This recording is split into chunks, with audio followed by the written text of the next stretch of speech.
میرا نام غلام مرتضی نوری ہے۔ میرا تعلق قبلہ شیخ الاسلام ڈاکٹر محمد طاہر القادری کے ساتھ 1978-79 کی بات ہوگی کہ جب سب سے پہلے میری ملاقات جامعہ نعیمیہ لاہور میں ہوئی، جہاں تقریب میں آپ کا پہلا خطاب سننے کا شرف مجھے حاصل ہوا۔ میں نے اسی وقت ذہن میں یہ سوچ لیا تھا کہ یہ آدمی آگے چل کر دین کا بہت بڑا کام کرے گا۔ پھر اس کے بعد خطابات سنتا رہا۔ اصل چیز ہے ان کا کردار، ان کا ذاتی عمل جو ہے اس نے بھی مجھے بہت زیادہ متاثر کیا۔ وہ جو بات کرتے ہیں یا کہتے ہیں وہ اسی پہ عمل کرتے ہیں۔ یہ بات بھی مجھے بہت زیادہ متاثر کی۔ اتفاق مسجد وہ سحری کا کھانا کھا رہے تھے، وہ جو کھانا آیا تھا وہ اتفاق مسجد والوں کا نہیں تھا، یعنی جو دوسروں کے لیے ہمارے لیے آیا تھا وہ تو اتفاق مسجد والوں کی طرف سے ہی آیا تھا،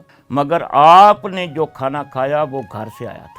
آپ نے اس وقت بھی اتفاق والوں کا کھانا نہیں کھایا۔ یہ اس بات نے بھی مجھے بہت زیادہ متاثر کیا۔ ہمارا تو جینا اور مرنا، رہنا سہنا منہاج القرآن کے ساتھ ہے، اور میری آنے والی نسلیں بھی انشاءاللہ منہاج القرآن کے ساتھ وابستہ رہے گی۔ مجھے اس پر فخر ہے۔